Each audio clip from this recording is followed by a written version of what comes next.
जाम किया जा रहा है, क्या कहना चाहोगे? ये जो खरौरी बॉर्डर के ऊपर कल पुलिस ने बेरहमी से सीधे गोली मार करके हमारे किसानों को मौत के घाट उतार दिया है।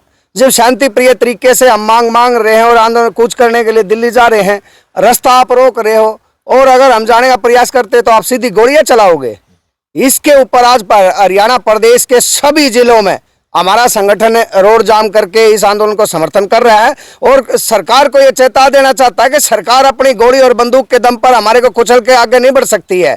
हमारी जायज मांग है, इनका समाधान निकालने के लिए टेबल पर बैठिए और इस तरह से अगर आप गोली चलाओगे तो हम रोडों को जाम बंद करके रोड जाम करके सरकार के नाक की फांस बनाने का काम कर देंगे हम। तो सरकार फिर भी नहीं मानती है, फिर क्या कर जाएगा? सरकार अगर उसके बावजूद भी नहीं मांगती है तो कल हमारी एक बहुत बड़ी मीटिंग फिर बुलाई गई है। इस स्थिति का हमने सब देखने के बाद कल हम अपने गुरनाम सिंह चढ़ूनी जी से उम्मीद करते हैं कि अब और किसान सरकार के कहने पर प्रशासन की गोलियों की भेंट नहीं चढ़े जाएंगे। उससे पहले हमारा संगठन पूरी तरह से इस आंदोलन में कूद करके मोर्चा संभाल लेगा और दिल्ली की तरफ जाने का कोई ना कोई फैसला वहां से लिया जाएगा। तो आज क्या किया है? आज ये है कि आज हरियाणा प्रदेश के सभी रोड जो हैं वो रोड हमारी यूनियन की तरफ से जो वहां पर हमारे भाइयों के ऊपर पुलिस ने गोली चलाई है उनके समर्थन में रोड जाम किए जा रहे हैं और ये एक उनके दुख में ये फैसला लिया गया कि भाई आप बेरहमी से गोलियों का निशाना बनाने पर तुल गए। सरकार को क्या हो गया कि हम इस सीधे तौर पर इसमें साथ नहीं है, लेकिन किसानों के ऊपर जब भी सरकार ऐसा निर्दयी हत्या करेगी तो चाहे हमने अपनी जान देनी पड़े, कुछ भी कुर्बानी देनी पड़े, हम उनके साथ खड़े हैं। ये सरकार को मैसेज देने का काम आज हम यहाँ से कर रहे हैं। आज कौन सा रोड जाम किया आपने? आज हमने चंडीगढ़ से रोहतक जाने वाला ये जो हाईवे है, ये मुडलाना गौशाला के आगे हमने इसको रोड को जाम कर दिया पूरी तरह से और सरकार को ये कह दिया कि अगर ज्यादा आनाकानी करेगी, ज्यादा दबाव देने की कोशिश करेगी तो हम अपने साथियों को कह करके पूरे हरियाणा को और इस जिले को ब्लॉक करने का काम कर देंगे। सरकार गलत फहमी में ना रहे। सरकार ने जो है गन्ने का रेट भी जो है कल बढ़ाया है, क्या कहना चाहिए?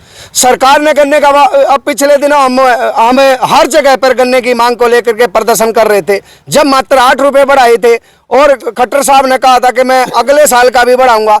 ये कहीं ना कहीं लागत को देखते हुए, जो किसानों की लागत है उसको देखते हुए किसानों ऊंट के मुंह में जीरा देने वाली बात है। 450 रुपये 450 रुपये प्रति क्विंटल अगर दिया जाता है तो भी किसान की भरपाई नहीं होती है। इतना खर्चा हो रहा है और कहीं ना कहीं 10 रुपये 5 रुपये बढ़ा करके किसानों के साथ ये मजाक बनाने का काम सरकार हर साल कर रही है, हर फसल पर कर रही है। सरकार कहीं ना कहीं कमेटी से भी ये बात कर रहे हैं भाई कि आ जाओ बात कर लो। सरकार बातचीत करती है। पिछली बार भी आपने देखा था कि किसान बातचीत करने के लिए 1.5 साल तक बॉर्डर पर बैठे रहे, लेकिन बातचीत का जो संपर्क था वो सरकार ने तोड़ा था। अब की बार जब सरकार वहां एक तरफ तो बातचीत के लिए बुलाती है, दूसरी तरफ किसानों के सर में गोली मारकर उनका मौत के घाट उतारा जा रहा है। सरकार की कौन सी बात पर विश्वास किया जाए? और हम हर वक्त सरकार से बातचीत करने के लिए, शांति के समाधान काटने की पैरवी करते रहे हैं, लेकिन सरकार मीडिया के माध्यम से बातचीत करने का एक मैसेज देती है। सरकार कोई समय निर्धारित करे, कोई जगह निर्धारित करे। किसान आने के लिए तैयार हैं, किसानों ने हर बार बोल रखा है। ये तो पहले सब एक वहाँ से वीडियो भी वायरल हो रही है, तिरंगा झंडा जलाया जा रहा है वो किसानों द्वारा, उस पर आपका क्या कहना है? देखो, किसानों के भेष में इसके अंदर असामाजिक तत्व पहले भी घुसते रहे हैं, अब भी घुसते रहे हैं। हम हर देश के खिलाफ जाने वाले का, तिरंगे के खिलाफ जाने वाले का विरोध करते हैं। किसान इस देश के लिए खून बहाने वाली कौम है। सबसे पहले राष्ट्र उसके लिए सर्वोपरि है और अगर ऐसी कोई गतिविधियां होती है तो हम सरकार से अनुरोध करते हैं कि अराजक तत्व सरकार की तरफ से इसके अंदर कुछ आदमी घुसेड़ करके इसको बदनाम किया जा रहा है। ये सरकार ये साजिश ना करे। कभी स्थानीय आते थे, पहले भी आंदोलन में होता, अब भी हो रहा है। किसान ऐसे किसी गतिविधि का समर्थन नहीं करते और किसानों की ऐसी कोई मंशा नहीं है। नहीं, कुछ सरदार भी झंडे को पैर से ऊपर उछालते हुए दिखाई दे रहे हैं। देखिए, अगर कोई चाहे सरदार हो, सिख हो, हिंदू हो, मुस्लिम हो, जो देश के खिलाफ जाता है, हम उस किसी भी व्यक्ति का या उसकी सोच का, उसका जो एजेंडा चला रहा है उसका समर्थन नहीं करते हैं। हम साधारण तरीके से ये बात सरकार को पहुंचा रहे कि जो हमारी मांगे हैं, एमएसपी की गारंटी की मांग है, स्वामीनाथन रिपोर्ट लागू करने की है, किसान कर्जा माफी की है, मनरेगा की, हमारी मजदूर भाइयों की और अन्य जो हमारी किसानों से संबंधित मांगे हैं, उनका समाधान क्यों नहीं निकालते आप? अगर आप उनका समाधान नहीं निकालते हो और विवाद का माहौल बनाते हो, तो उसमें ऐसी गतिविधियां हमारे को देखने को मिलेंगी जिससे देश को भी नुकसान है, प्रदेश को भी नुकसान है और किसानों के आंदोलन को बदनाम करने की एक साजिश होती है।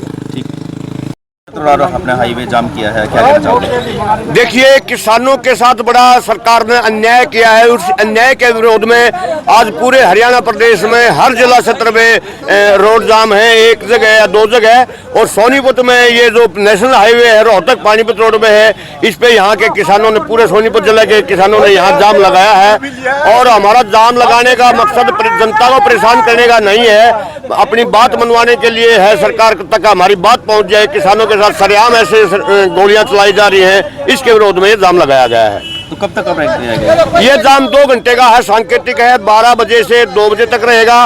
और मैं अपनी जनता से भी अपील करूंगा कि सभी ड्राइवर भाई, जो भी भाई रोड पर चलते हैं, अपने आप 2 घंटे के लिए वो खड़े कर दे अपनी किसानों के सहयोग में। किया है, क्या कहना चाहोगे? देखो, रोड जाम किया है। जो सरकार की तो पहले तो वादा खिलाफी के खिलाफ विरोध प्रदर्शन चल रहा था, लेकिन जो बर्बरता कल सरकार ने किसानों पर की है, उसके विरोध में भी तो 2 घंटे का एक सांकेतिक लगा लो इसको, जो आदेश मिला है। और इसके बाद अगर परमानेंट का है तो हम परमानेंट भी रोड जाम करने में कोई गुरेज नहीं मानेंगे। सरकार चाहे बॉर्डर पर किसानों पर गोली चलाए या घर में आकर अगर किसानों को मारना चाहे तो अभी किसान तैयार हैं।